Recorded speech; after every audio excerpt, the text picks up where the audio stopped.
da família, né? E cada vez altera de forma mais rápida, né? Começou com a família passando a jantar, todo mundo em frente à TV e não mais na mesa. E agora tem toda a questão dos grupos de família no WhatsApp, que gera brigas, que coloca em contato novamente parentes que só se viam no Natal, e agora você tem que aturar aquele parente chato o ano inteiro. Enfim, é a mídia mudando, né? Causando impacto nas instituições, na vida cotidiana das pessoas. É que a gente tem um exemplo na política, né? A gente observa bem os políticos atuais, como as mídias passam a moldar, né, a ação desses políticos na educação, nem se fala, né, agora em função da pandemia. Enfim, isso é mediatização, e essa é a base do meu projeto.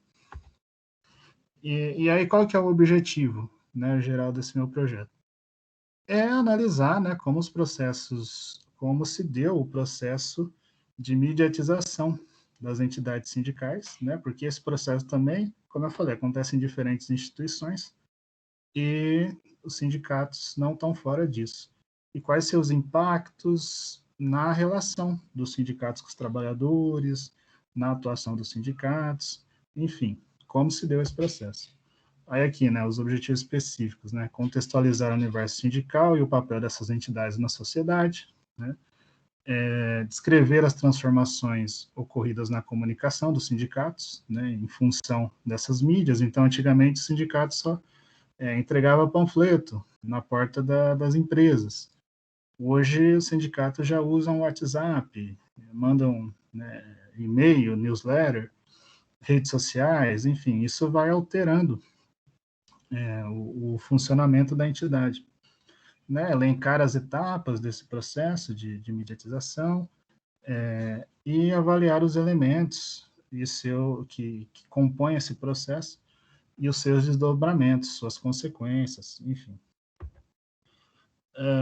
Rapidamente aqui, a metodologia desse meu projeto. Eu vou fazer, ele é com base em pesquisa bibliográfica documental de natureza qualitativa exploratória, ou seja, a, ela é a partir de pesquisas da literatura na área, outras pesquisas no campo da comunicação sindical, do sindicalismo, da mediatização, né? E eu vou partir desse ponto.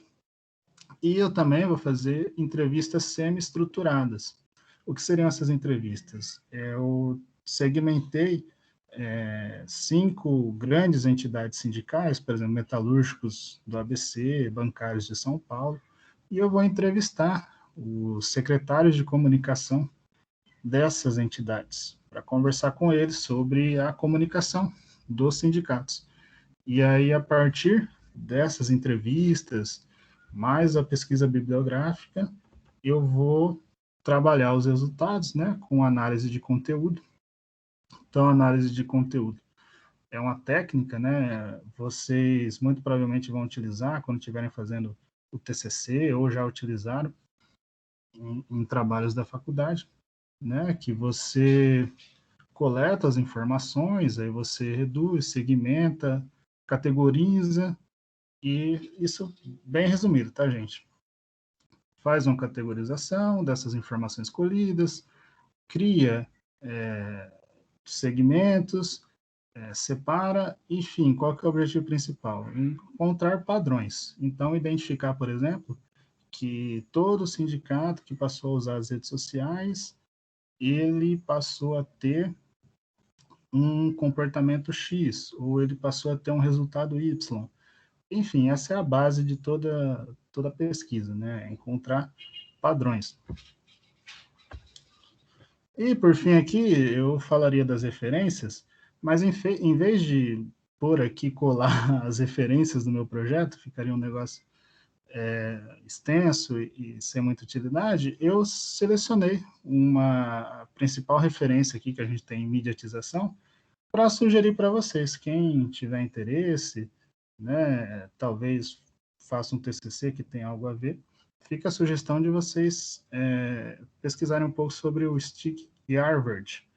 É um dinamarquês, PhD em estudos de mídia, e ele é um dos principais autores do campo da mediatização. E ele tem esse livro aqui, A Mediatização da Cultura e da Sociedade, que explica muito bem esse processo da mediatização, fala da mediatização na política, na religião, na família, enfim, é muito interessante, é de fácil leitura, então eu deixo ele aqui como uma sugestão. Bem, era isso, procurei ser breve. Deixa eu interromper o compartilhamento aqui.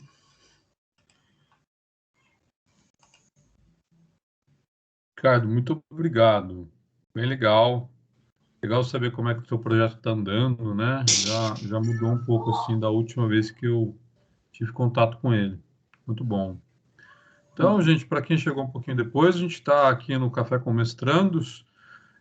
Nós estamos com 3 mestrandos do PPG em Linguagens Mídia e Arte. Acabou de falar o Ricardo, que está no primeiro ano. Nós vamos conhecer um pouco agora também a figura e o trabalho de 2 mestrandos do segundo ano. Então, eu vou chamar agora a Marina para falar um pouquinho sobre ela e o mestrado e o trabalho dela. Isso aí. Bom, boa noite, pessoal.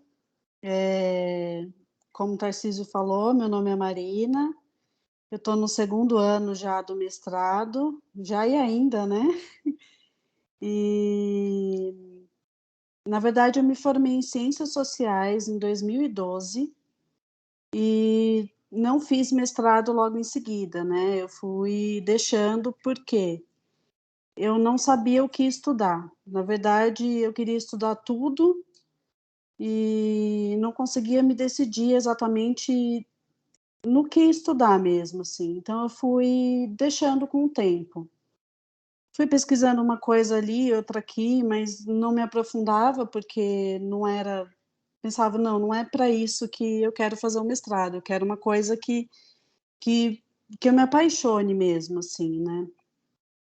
E e aí, enfim, os anos passaram, né? Eu sou professora também de sociologia num colégio em Valinhos. E aí eu estava lendo um livro e me veio a ideia da pesquisa, assim, com esse livro. É um livro da Angela Davis, né? Democracia em Abolição. E eu falei, nossa, é exatamente isso que eu quero estudar, assim, né? E nesse livro falava sobre linchamentos, como os escravos eram linchados, e esses linchamentos em praça pública e tal.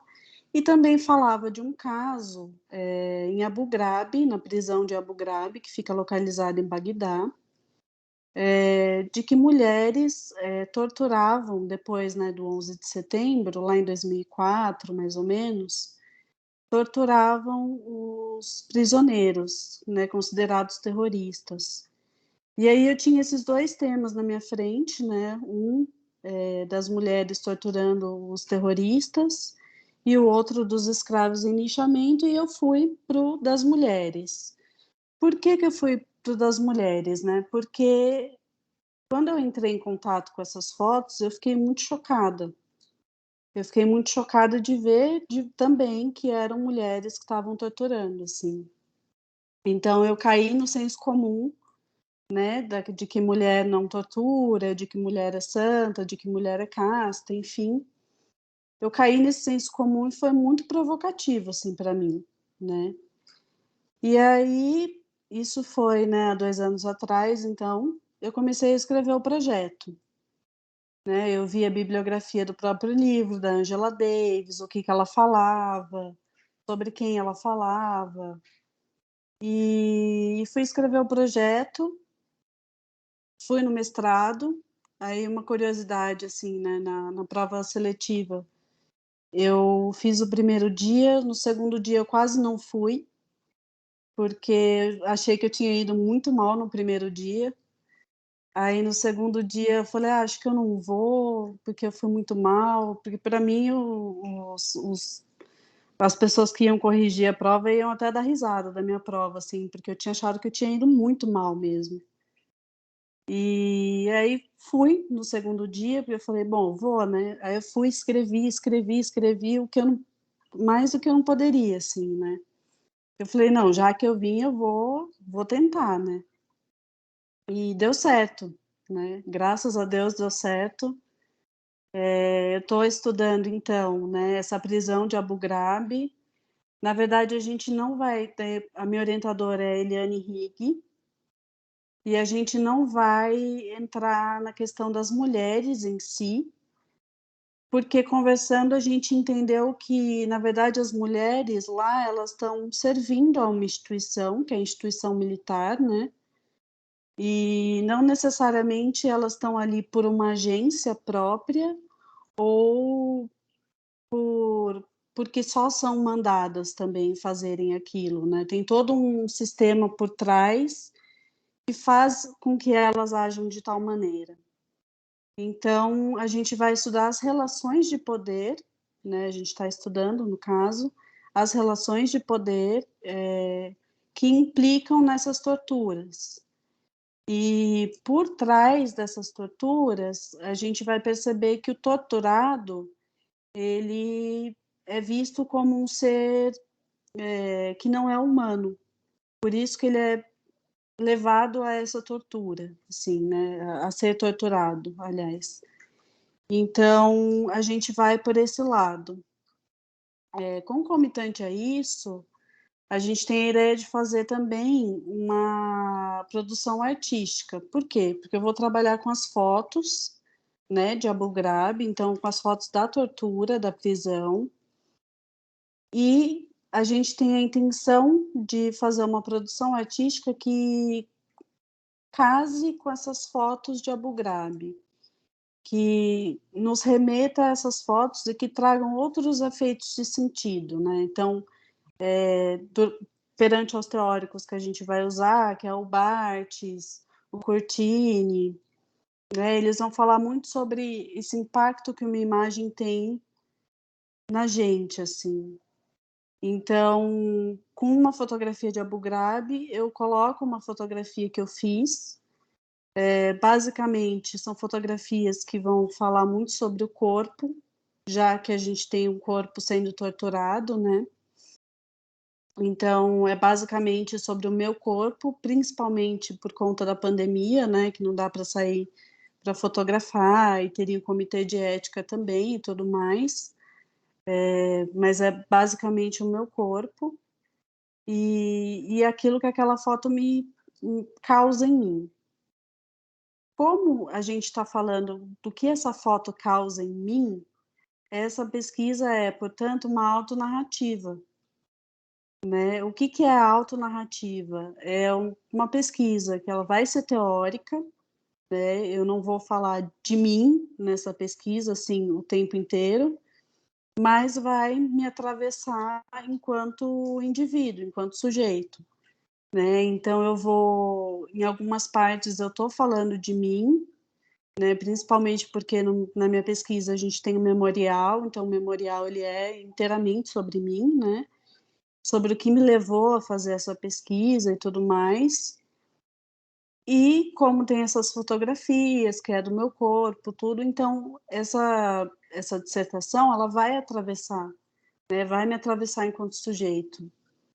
Então a gente optou por fazer uma autonarrativa. Do mestrado em si, o que eu falo para vocês é para aproveitar muito as disciplinas, assim, principalmente para mim, que estava fora um tempinho já, foi muito importante para pegar o ritmo da leitura, de escrever um artigo, assim, eu lembro até hoje, o primeiro artigo que pediram para a gente fazer foi um caos, assim, porque ninguém sabia como que fazia, o que fazia exatamente, né? A gente ficou meio perdido, os professores foram dando suporte e tudo mais, e aí hoje a gente, é um artigo, tá bom, então vamos fazer um artigo. Não que seja simples, mas a gente pelo menos já sabe um caminho andado aí, né?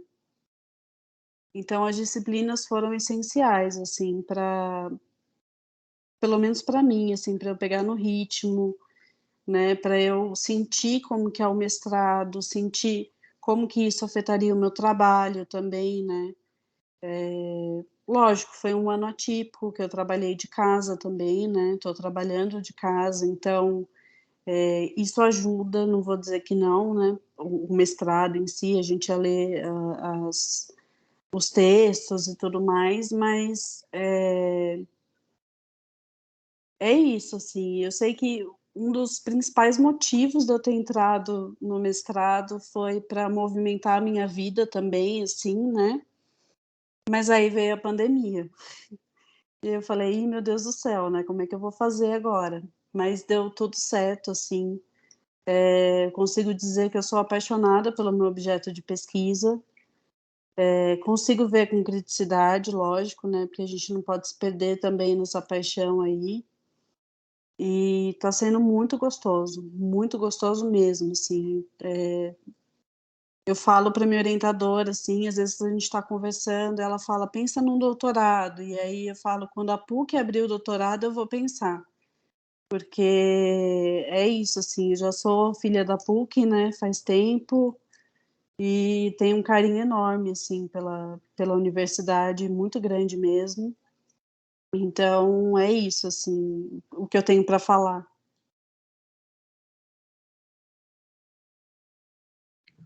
Muito legal, Marina. Obrigado aí pela sua fala. Também é muito legal ouvi-los, né? Eu não sabia dessa proposição artística, não sei se tinha desde o começo, mas acho que ela faz muito sentido e deve estar sendo muito rico para você, né? Vindo de uma outra área, se Nossa, aventurar no completamente. campo artístico, né? O que, de uma certa maneira, o nosso programa ajuda, né? Nessa confluência das linguagens, né? Que bom, Sim. fico contente aí dessa É, experiência sua. e está ajudando inclusive no campo das linguagens mesmo, porque a minha experiência com isso era praticamente zero, né. Então, está sendo de fato muito rico, assim. Que bom, legal. Obrigado. Imagina. E aí, queridos, a gente está então aqui no Café com Mestrandos, quem chegou um pouco depois, já ouvimos o Ricardo, a Marina acabou de falar, e aí eu vou chamar agora o Marcelo, também o aluno do nosso PPG, que está no segundo ano, vai falar um pouquinho dele e do projeto dele também. Marcelo, boa noite. Boa noite. O meu nome é Marcelo Andriotti, eu sou jornalista formado pela PUC em 88.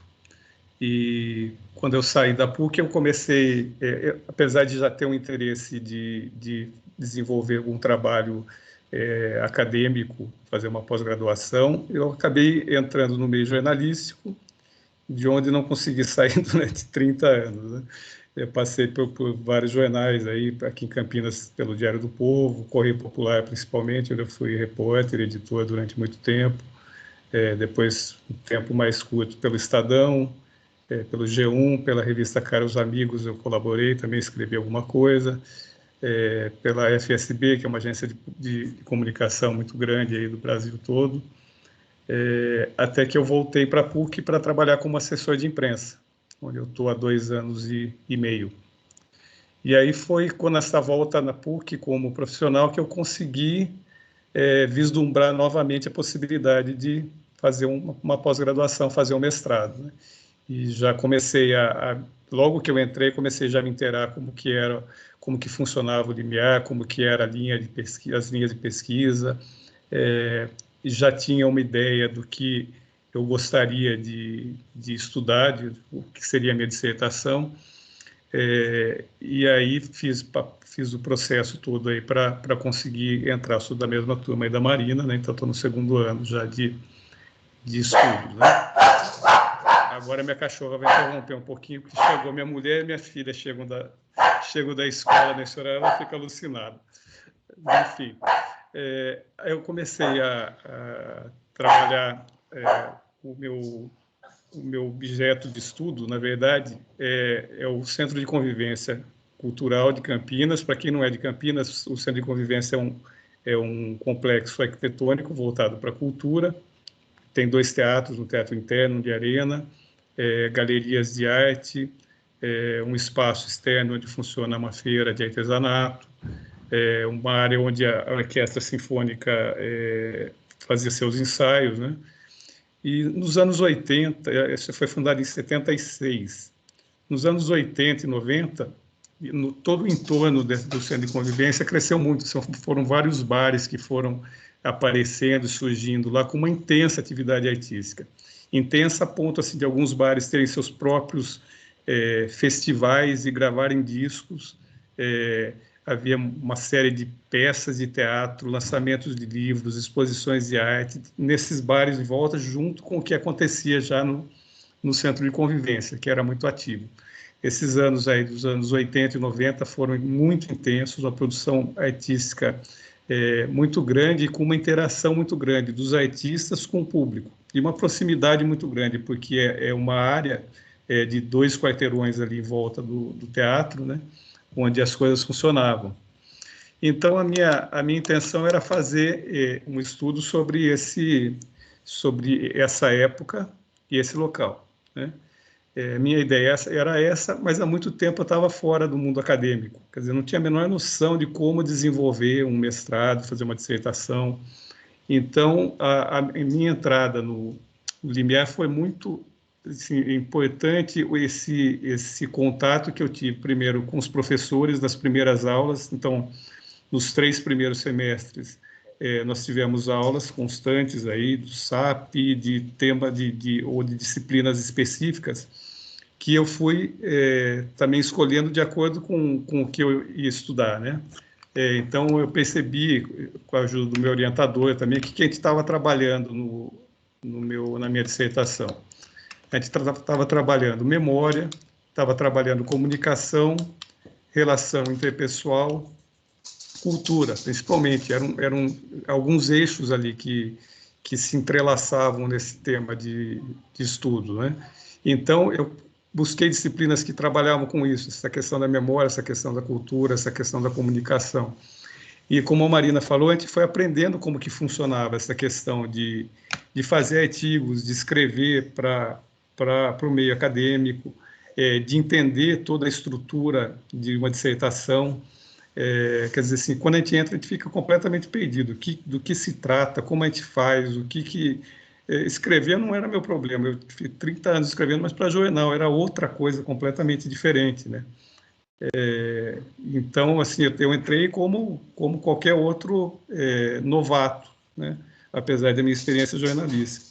E todas as aulas foram muito interessantes, muito proveitosas, porque eu pude ter contato assim, com autores que me deram todo o subsídio para tudo que eu fiz até agora, né? Nessa área, nesse estudo. Isso aí foi dando base para a dissertação, né, para a pesquisa. Então, quando eu fiz a qualificação agora, em junho, eu já tinha 3 capítulos já estruturados, né? Então, o primeiro é falando da comunicação, com vários subcapítulos, vamos dizer assim, que mostrava assim, alguns estudos de autores, desde da época pré-histórica, como começou essa comunicação, como ela se desenvolveu, como era a relação dela com as nossas ferramentas de comunicação, com os meios físicos que a gente convive, né, com a relação das pessoas. Outro capítulo, já falando um pouco mais dessa questão das relações sociais, da comunicação nesse meio urbano nosso mais recente, né?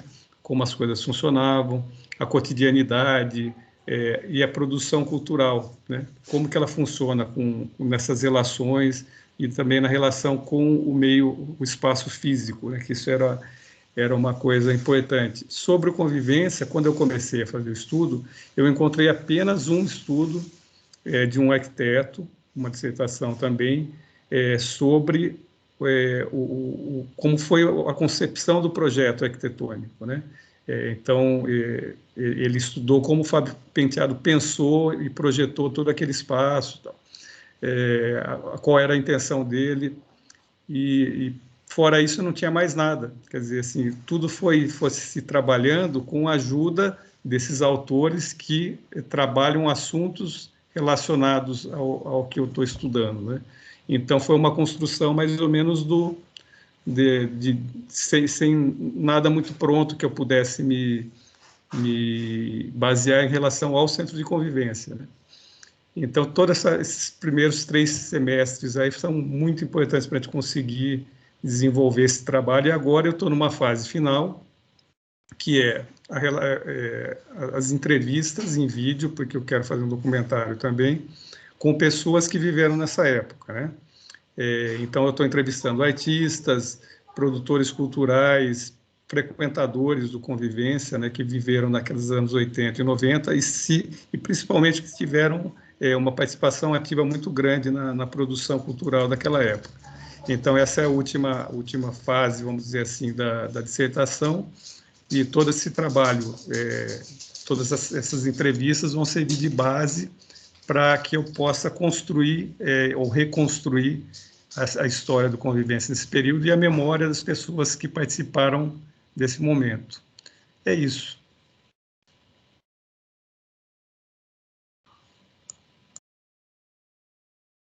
Muito bom, Marcelo. Você tinha falado que tinha umas fotos para mostrar, você mudou de ideia? Tá mudo, Marcelo. Eu posso tentar mostrar rapidamente alguma coisa aqui, vamos ver se eu consigo subir aqui. Para quem é de Campinas, acho que o visual acho que vai ajudar a compreender.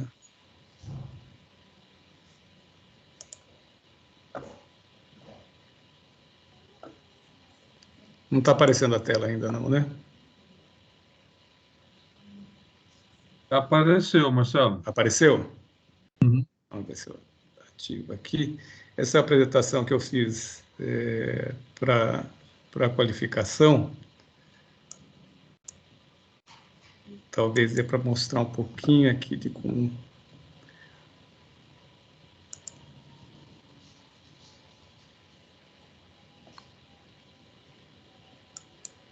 Eu estou com um pouquinho de dificuldade, que eu tive um problema no computador e eu estou usando um PowerPoint aqui meio uma gambiarra para conseguir entrar nele, na verdade. Se clicar direto nos slides do lado, talvez a gente consiga ver. Está aparecendo? Só o primeiro. Tá, vamos lá. Acho que agora vai dar para mostrar.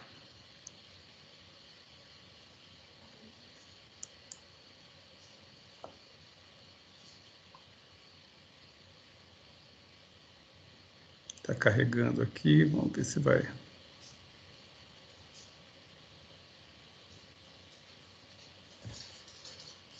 Olha, esse é o nome, bom, está aparecendo aí o nome da dissertação, né? Centro de Convivência Cultural, Setor Broadway Campineira, uma rede social para a internet. O orientador é o professor Marcelo Pereira da Silva, né? Olha, isso aqui é uma foto do Convivência quando foi inaugurado, nos anos 70. Você vê que no entorno dela tem poucos prédios, eram poucos edifícios e algumas casas, a maioria delas se tornaram os bares aí que existiram naquela época dos anos 70, né? Aqui é o interior de um dos bares, é o Bar Ilustrada, foi o bar que eu trabalhei como garçom, inclusive, na época que eu vim para cá, em 85, além de estudante... A gente está vendo só a primeira tela ainda, Marcelo. Não mudou? Não mudou a tela para a gente. Não mudou. Está mudando para mim aqui, não está mudando para vocês. Tudo bem, se não der, era só para ilustrar, que o teu trabalho é bem visual, nesse sentido, né? Infelizmente, estou com esse problema aqui, eu não vou conseguir, eu acho. Ele não vai aparecer, ele não está mudando, né, para vocês. Tenta clicar no slide 2 aí do lado, aí. Ele não muda? Clica aí. Vamos lá. Clica no 2. Não muda? Não muda. Não muda, né? Então, ele muda para mim aqui, eu consigo ver a mudança, mas aí não está indo. Infelizmente. Tudo bem, não tem problema. Marcelo, agradeço aí a tua explanação. Acho que, bom, dá para ter uma ideia, né? É que é uma coisa muito de geração, né? Essa questão da tua pesquisa, né? E sempre que eu falo da pesquisa do Marcelo para as pessoas que têm lá na casa dos 50 anos, né, Marcelo? Exato, para mais.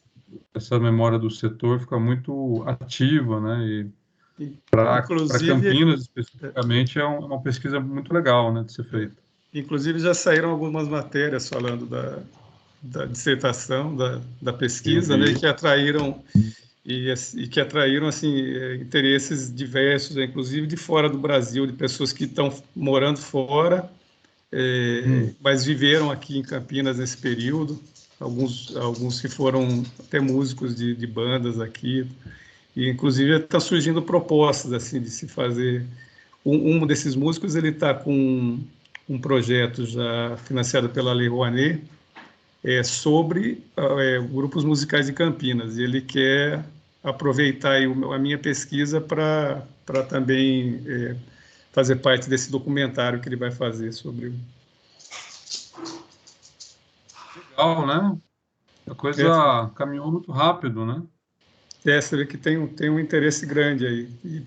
E a participação assim, de as pessoas querendo colaborar, mandando fotos já, mandando vídeos, e vai ter colaboração aí do pessoal das TVs locais, né? Porque nessa pesquisa além das entrevistas, eu também estou fazendo uma pesquisa documental.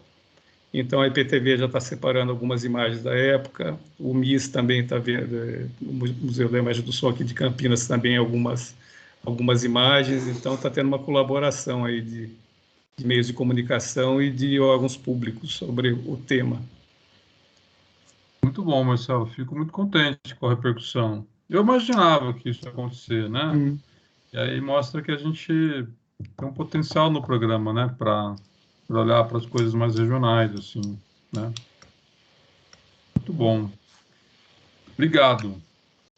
Queridos, a gente está aqui, são 42 pessoas na nossa reunião sobre o Café com Mestrandos. Eu estive aqui com o Ricardo, a Marina e o Marcelo, que gentilmente cederam o tempo deles para falar um pouco sobre a pesquisa deles e a experiência aqui do nosso programa, né, o Linguagens Mídia e Arte do CLC. Eu queria deixar a palavra aberta para vocês agora. Quem quiser perguntar, pode usar a mãozinha, a gente chama você, ou então vocês podem deixar perguntas aí no chat, né? E aí a gente começa uma conversa, eu acho que é muito legal, né? Seja pelos temas de pesquisa deles, vocês viram que a gente tentou trazer pessoas que estão pesquisando coisas diferentes, assim, para vocês terem uma ideia, né? Pesquisas que trabalham com a questão do interdisciplinar, né? Que é uma palavra que talvez muitos de vocês não conheçam tanto, né? Mas ela tem crescido, né? Na verdade, na pós-graduação brasileira é a maior área, né? Que existe, né? Do conhecimento formado entre os vários campos da pós-graduação, e tem de tudo, assim. Normalmente a construção do conhecimento se dá na junção de algumas áreas e na interface entre elas. É por isso que as pesquisas tendem a ser inovadoras, diferentes, assim por diante, com métodos diversificados e tudo mais, né? Então, muito bem, a gente tem aqui uma pergunta da Juliana Trevisan, está dizendo o seguinte: boa noite, parabéns pelo trabalho de todos, eu gostaria de saber que conselhos vocês dariam para quem vai ou deseja realizar a prova esse ano. Especificamente para a Marina, fiquei curioso de saber o porquê de você achar que tinha ido tão mal. Ela foi tão mal que ela conseguiu bolsa para estudar o mestrado. Olha que mal que ela foi, né? Mas é isso. Então, se você quiser começar a responder, Marina, e os outros também. Uma pergunta para a Marina, mas para todo mundo. Eu É achei isso. que eu tinha ido mal porque eu acho que é inexperiência mesmo, assim, de não ter a escrita acadêmica, né? Então você vai escrever, então dá aquela insegurança de será que eu escrevi muita besteira? Será que eu escrevi certo?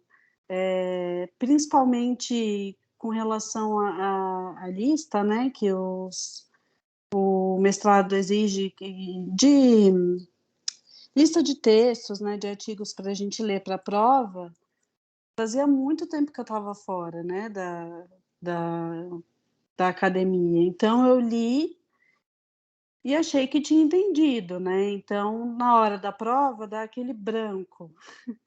Aí eu comecei a escrever e falei, bom, eu espero que eu tenha entendido mesmo, né? Será que ou eu viajei muito aqui e tudo mais, mas eu acho que é mais insegurança mesmo de estar por fora um tempinho. Eu acho que isso até talvez diz mais sobre mim do que a prova em si, né? Mais sobre a insegurança da escrita acadêmica mesmo. E um conselho que eu daria é ler os textos, né, que a PUC oferece assim para gente para fazer a prova, né? Ler com calma, ler direitinho e eu acho que lendo eles com calma você vai fazer a prova bem, assim, sabe? Dentro do seu tempo, dentro do seu limite também, né? Dentro dos seus medos, eu acho que é possível, assim.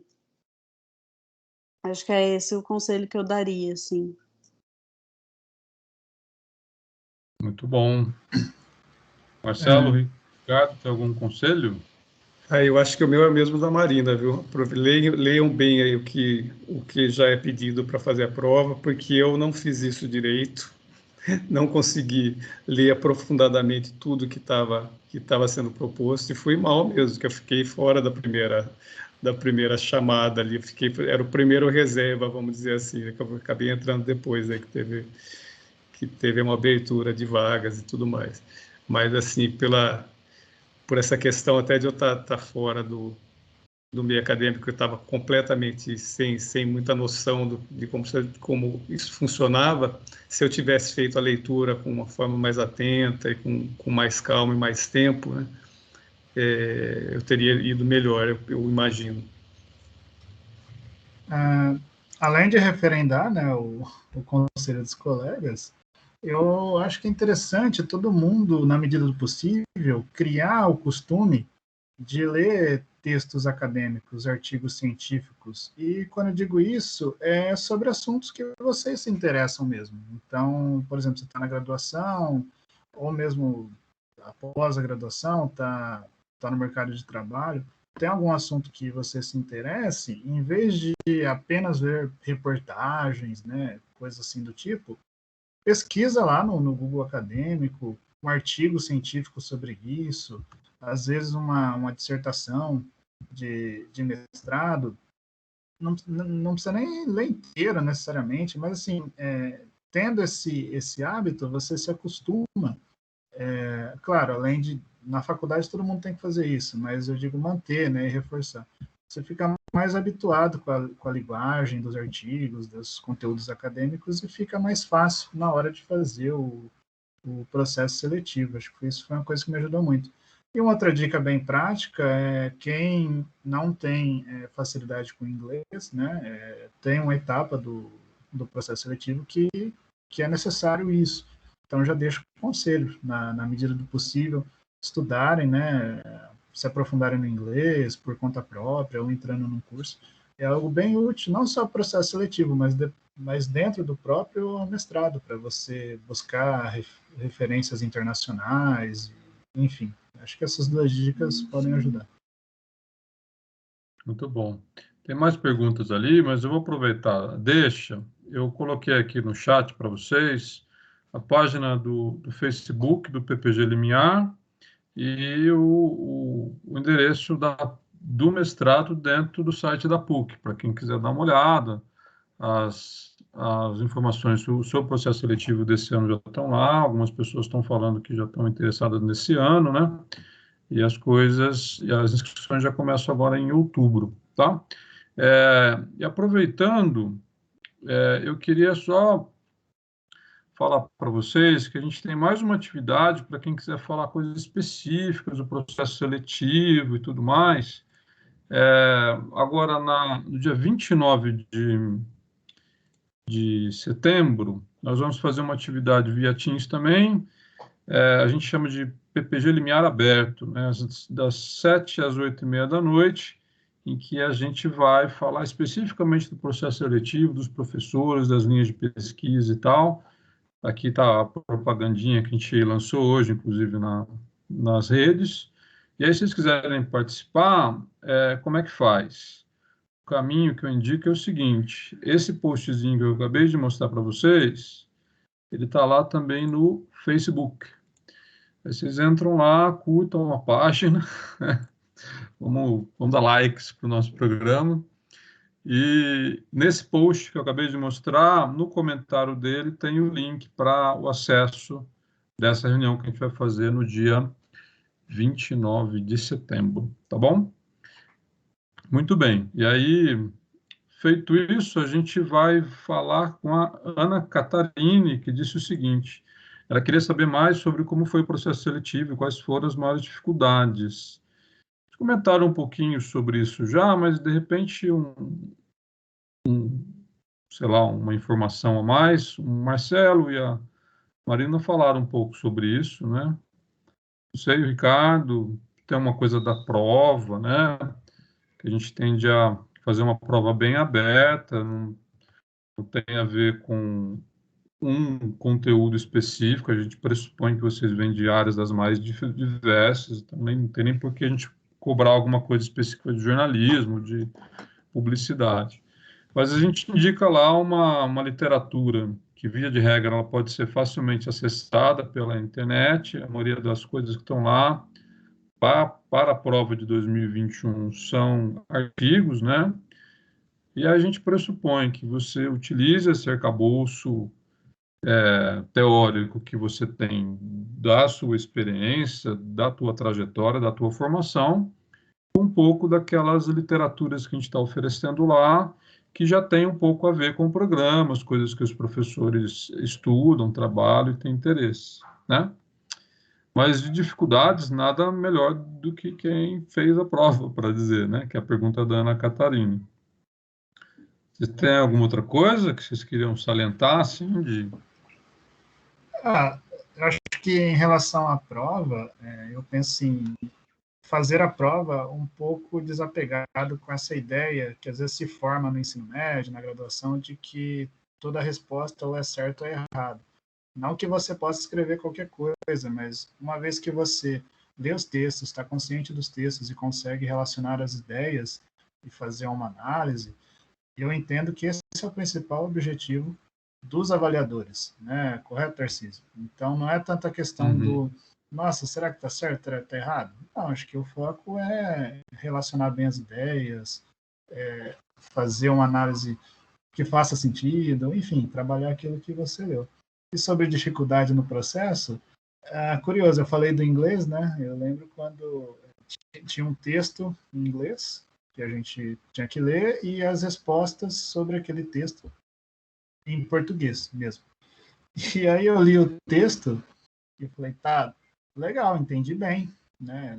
O inglês do texto não era muito difícil, tal, só que eu pensei, pô, mas esse texto é difícil até em português, né? Mesmo se tivesse em português ia ser difícil. Então, por isso que eu falei da importância da leitura, né? Só o inglês não é suficiente, né? Você tem que interpretar bem. Acho que foi essa uma dificuldade que eu tive, mas me saí relativamente bem. Muito bom. O Vinícius está querendo saber um pouco do processo, né, do mestrado. Ele está dizendo o seguinte: parabéns, pessoal, pelos projetos de vocês. Gostaria de saber qual foi o maior desafio que enfrentaram no mestrado. Aí eu acho que é a trajetória mesmo que ele está falando, né? Eu acho que o maior desafio, assim, que eu enfrentei foi ser EAD, né? Ser online, na verdade. Acho que foi o maior baque, assim, que a gente recebeu, tanto pela notícia da própria pandemia mesmo, né? Que acabou afetando extracurricularmente, né? Mas para o mestrado em si, como eu estava um tempinho longe, estava muito insegura dos textos, das leituras, tudo. Então, o primeiro baque foi, nossa, será que eu vou dar conta?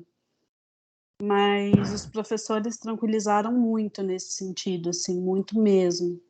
Então, você vai caminhando junto com eles, sabe? Não é uma coisa... É uma coisa muito horizontal, assim. Então, acho que foi a maior dificuldade num primeiro choque, assim, acho que foi isso. Legal. Para todos, né? Vamos lá, Marcelo, pode falar. Falando aqui, a gente estava comentando um pouco antes de começar que nossa turma teve apenas 3 aulas presenciais e aí fomos atropelados pela pandemia, né? Então, fez falta mesmo esse contato pessoal, muitas vezes, de poder trocar as ideias, conversar com os colegas, com os professores, até nos intervalos ou fora do momento da aula ali, para tirar dúvidas, para conseguir enxergar melhor os caminhos que tinha que desenvolver, né?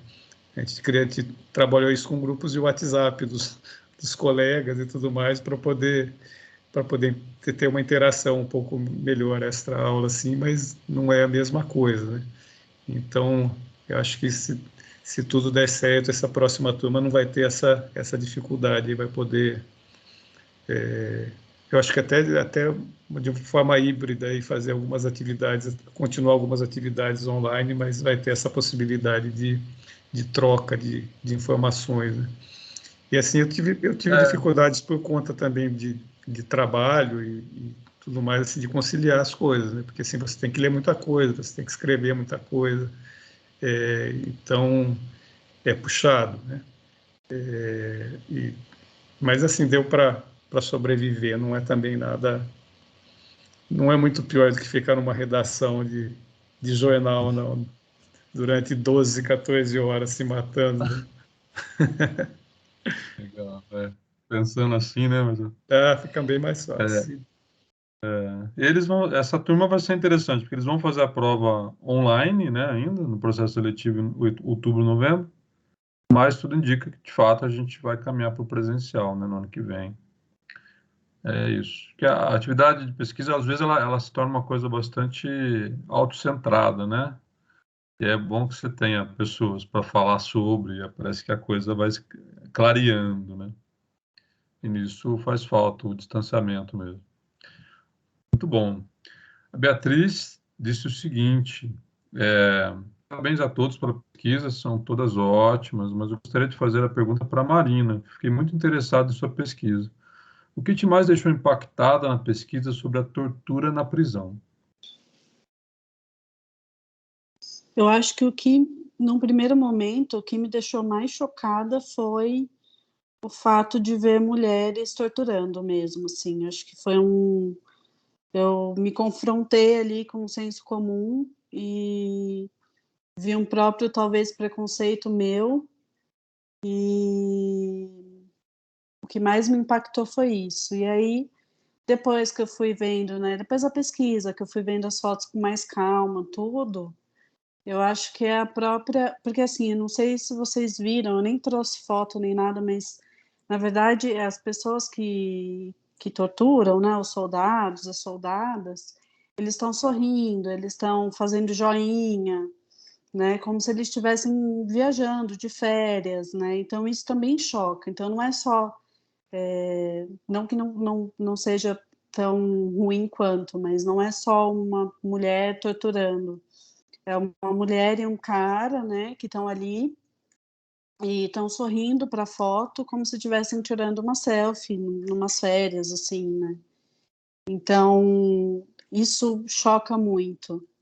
E aí depois que você vai vendo essas fotos, aí o que choca é a tortura em si, né, principalmente porque a maioria das fotos eles estão nus, né, os torturados, eles estão nus, então o que para a cultura deles é muito vergonhoso, né, eles estarem nus, com até uma análise que eu vou fazer numa das fotos lá, uma ou duas fotos que eles estão com o rosto coberto, com ou uma roupa íntima ou um saco, né, então não dá para ver o rosto daquela pessoa, né, então você tira completamente a humanidade daquele ser. Então, isso que mais choca, assim, à medida que você vai estudando, você vai percebendo essas nuances, né? Então, acho que isso é o que mais choca. Muito bom. Tem mais perguntas, queridos? Podem usar a mãozinha para usar o microfone, tem gente que gosta de falar, ou o chat mesmo. O Ricardo precisou sair, ele tinha um compromisso no trabalho agora, Mas agradecer a todo mundo aqui no chat, foi muito legal. Aproveitem. Todo dia que você tem um mestrando disponível para responder perguntas para você. Aí, ó, tá. A professora Juliana Doreto está entrando aqui agora, inclusive. Boa noite, professora. Tudo Oi, bem? tudo. A gente está tudo aí, ó. O pessoal já te conhece também. A gente está na fase das perguntas. O pessoal se interessou aí bastante, principalmente pelo projeto da Marina. Tivemos aí 2 perguntas específicas sobre o projeto dela já. Um E a tema gente está leve, trocando um papo. um tema, Hum? é um tema leve, frugal, assim, um tema Super, né? Mas tranquilo. justamente por isso, né? E aí, a professora Eliane Azari está aqui por aqui também. Se quiser mostrar o rostinho, professora, as pessoas te conhecem. As duas, pessoal, são professoras do PPG Limiar também, são orientadoras, dão aula lá. A professora Juliana também é do jornalismo e a professora Eliane Azari também é da Faculdade de Letras, né? Muito legal tê-las aqui. Elas também são conselheiras do programa, estão lá me ajudando a tomar decisões das mais variadas a respeito do que acontece no PPG, né? Boa noite. E é isso, a gente estava assim caçando aquela última pergunta para ver se alguém a última não, né? Tinham parado as perguntas, a gente estava caçando alguma coisa mais específica. O Luan está aqui, super ativo, com muita vontade de perguntar alguma coisa, não é, Luan? Diz aí. Eles já perguntaram se sobrevive, se fica com sequela. Eles foram sutis, assim, eles perguntaram quais são as grandes dificuldades do mestrado, né? E aí, obviamente, a gente falou, né? Eles falaram um pouco, para eles, foi muito a questão da pandemia, né? Já está na linguagem acadêmica. Esse tipo de pergunta já, né, já denota que a pessoa tem talento para a área acadêmica. Porque, na verdade, o que ele queria perguntar? Sobrevive, tudo bem? Tem algum machucado no final, né, Marina? É isso que ele estava querendo perguntar. Então, sobrevive, como disseram as nossas ICs ontem, né, Eliane? Sobrevive, sobrevive. Essa semana me mandaram um meme que dizia que o mestrado é o psicotécnico para descobrir se você é louco o bastante para fazer o doutorado. Vocês conciliam trabalho com mestrado? É cansativo? Senhor Marcelo, já que o senhor está aí com o microfone na mão, me diga, é cansativo? Ah, imagina, ainda mais essa pandemia, tendo que ficar em casa, cuidando da casa, ajudando a filha que está na escola, que tem 8 anos só, quer dizer, aquela jornada não é nem dupla nem tripla, é quádrupla. Mas assim, deu para falar, ainda bem que o meu trabalho hoje em dia, na assessoria, ele tem hora para começar e para terminar, diferente do que era em jornal, né? Que tinha hora para entrar, não tinha hora para sair. Então, pelo menos eu tinha, aqui na PUC, pelo menos eu tenho esse horário específico, tal, então eu conseguia saber que tinha os horários da noite, finais de semana livres aí para poder trabalhar a dissertação e tudo mais. A Marina também É, trabalha, né, Marina? Eu também. Olha, no começo da pandemia, né, no caso, que foi o começo do mestrado também, foi bem difícil, assim, foi acostumar com uma experiência que ninguém estava acostumado, né, que ninguém sabia como que era, então foi bem difícil, assim, de trabalhar até 9 horas da noite, e mesmo tendo aula, né, então respondendo o WhatsApp em horário de aula e tudo mais, mas depois aí você vai impondo alguns limites que dá para impor, né, e depois fica mais fácil, assim, ficou mais fácil para mim, né, eu estava trabalhando de casa, o que me deixou também mais confortável, não tenho tempo do deslocamento, então isso já reservou um tempo a mais, né, para as leituras e etc. Mas assim, talvez no começo seja uma dificuldade, mas que ela vai ser adaptável, assim, né? A gente espera. legal, professora Helena Zari, quer falar? Eu queria pedir aí boa noite para vocês. Desculpem não poder entrar antes. A gente quase não trabalha, tá super tranquila a vida, muito fácil, né? Mas, Marcelo e Marina, se vocês tivessem que dar assim, um conselho, um aviso, uma dica, vou falar dica, vai, conselho é muito. Se tivesse que dar uma dica para quem está querendo prestar o mestrado, o que vocês diriam? Eu acho que eu diria para ler, a gente até já comentou, né, sobre isso, para ler os textos que a PUC disponibiliza, né? Eu acho que ele dá uma grande base, principalmente se você está um tempinho fora da academia, que foi o meu caso, é o caso do Marcelo também, né? Dá um pouquinho de base para que tipo de coisa você vai encarar ali, dali para frente, assim. Então, acho que esse é o essencial para o processo seletivo mesmo. Eu fiquei tanto tempo fora da academia que tinha autor que é mais novo do que eu, né? Você começa a ler o autor, ele tem quase metade da sua idade, imagina só. Agora, uma coisa, além dessa questão das leituras aí que o programa já oferece para a gente, acho que seria legal assim para as pessoas que querem fazer ou quando começarem a fazer, dar também uma olhada nos projetos, nas dissertações que já foram feitas aqui no Limiar.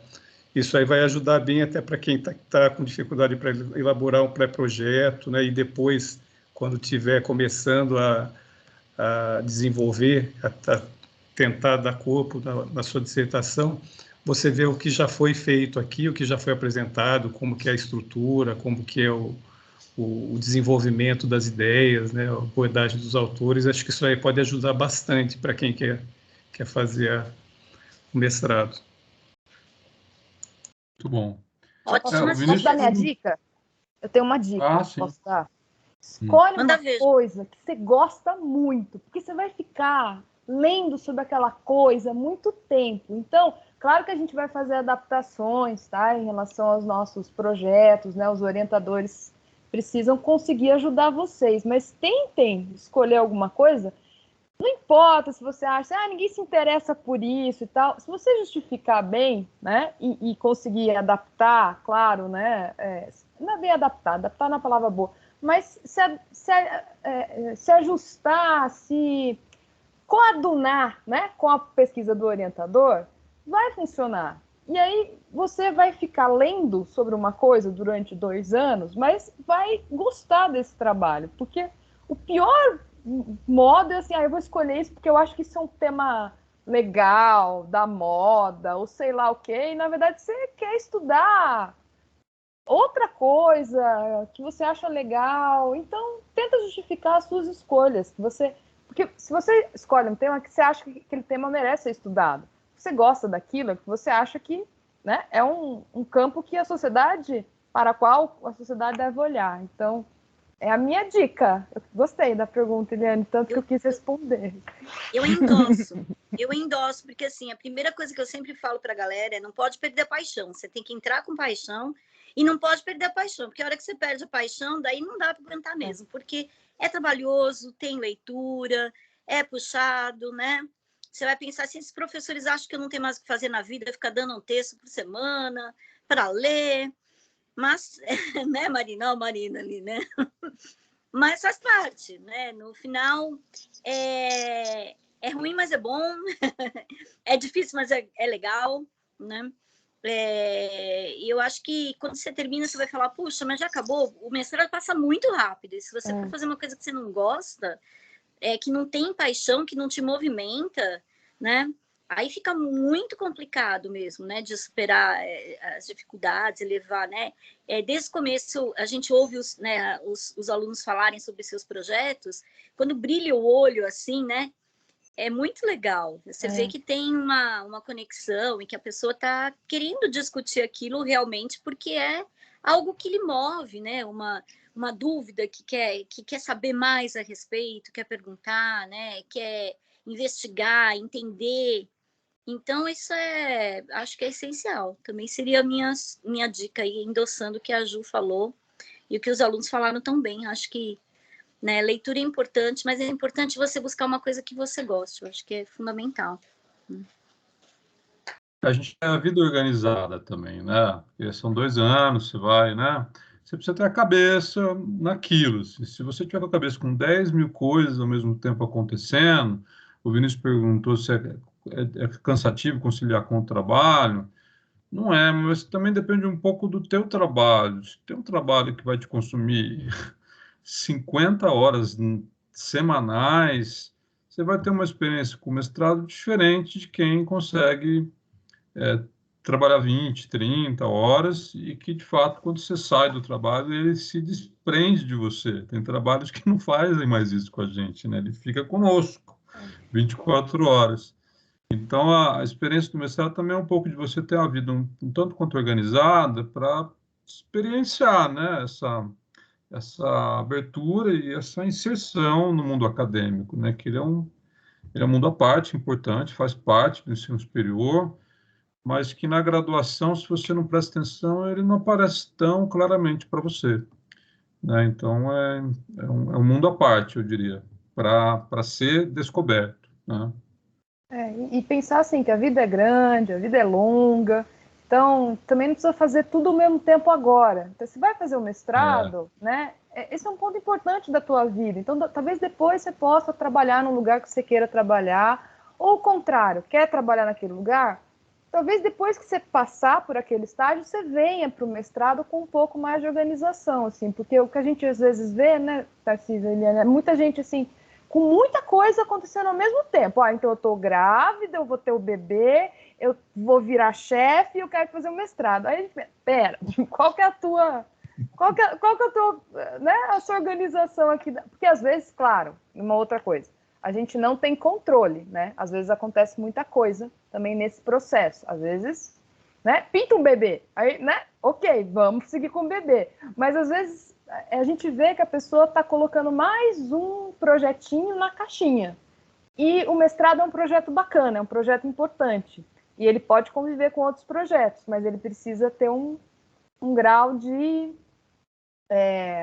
importância, né, na vida. Então, e tudo bem, gente, tudo bem, entendeu? Vamos fazer uma coisa de... Eu vou fazer o mestrado agora, depois eu tento trabalhar na Globo. Tudo bem, entendeu?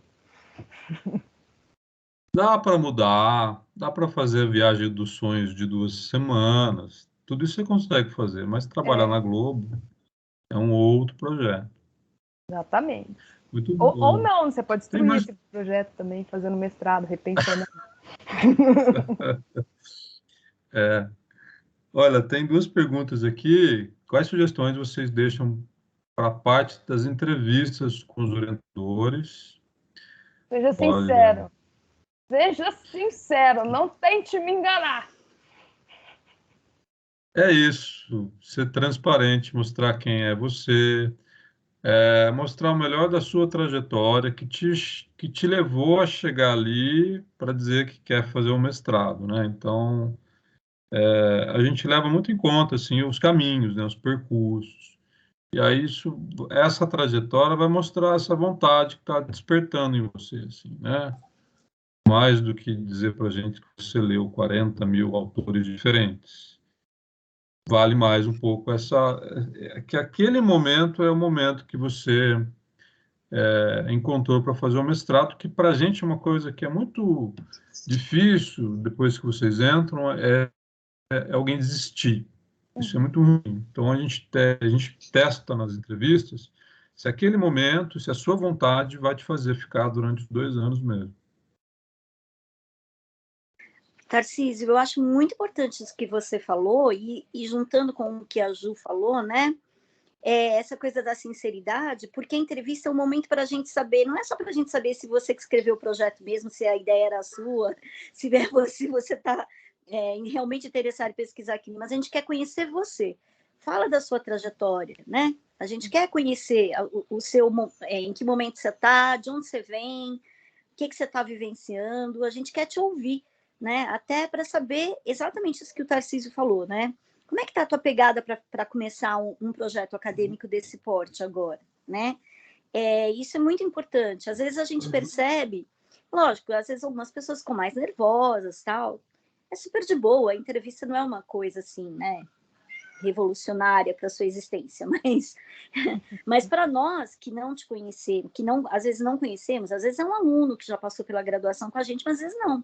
Às vezes você está conversando ali com professores que nunca te viram. Então, aquele é um momento importante para a gente sentir se você realmente está ali com o propósito de se aventurar nesse caminho acadêmico, né? Então, essa coisa de dizer realmente o que você está sentindo, o que está pensando, o que você veio buscar, é muito importante. Às vezes a gente sente as pessoas muito reservadas ou com um textinho assim bem curto, decorado na entrevista, né? E aí é mais complicado, porque também depois para saber quem vai te orientar, né? Que perfil talvez pudesse te ajudar melhor na tua caminhada, é até complicado, né? Porque às vezes só o projeto não dá essa percepção para a gente, ainda mais que a gente está num programa interdisciplinar, né? Então, e a gente como professor, a gente tem a nossa linha de pesquisa, os nossos projetos, mas a gente também está tentando trabalhar cada vez mais de uma forma interdisciplinar. Então, mas para a gente também se aventurar no projeto do aluno, a gente precisa conhecer um pouquinho dele ali na entrevista, né? Eu acho um momento bastante importante. Muito bom. É isso. Será que tem alguém mais tem perguntas? Ou podemos concluir? Se gostaram, tem aquela atividade que eu falei do dia 29 de setembro, né? Mostrei o caminho para vocês. Página do Facebook que está aqui no chat. Olha o post que eu mostrei para vocês. Tem lá o link da nossa próxima reunião. A gente vai falar bem disso, né? Do processo seletivo, do mestrado, linhas de pesquisa, professores, assim por diante, tá bom? No mais, queria agradecer por demais, Marcelo, Marino, Ricardo, que já teve que sair, participação especial das professoras Juliana e Eliane, muito legal, contribuíram muito aí para a gente bater um papo aqui. Legal? Gente, obrigado aí, bom Reviver para vocês. Daqui a pouco tem mais palestras, né? Então, tem a Luísa Trajano agora. Isso. Então, super legal. Vamos lá. Isso aí. Tá bom. Obrigado, viu? Falou, gente. Tchau. Obrigado. Tchau, tchau. Bom vê-los, Marcelo e Marina. Vocês também. Sempre bom. Isso. Tchau. Tchau, tchau.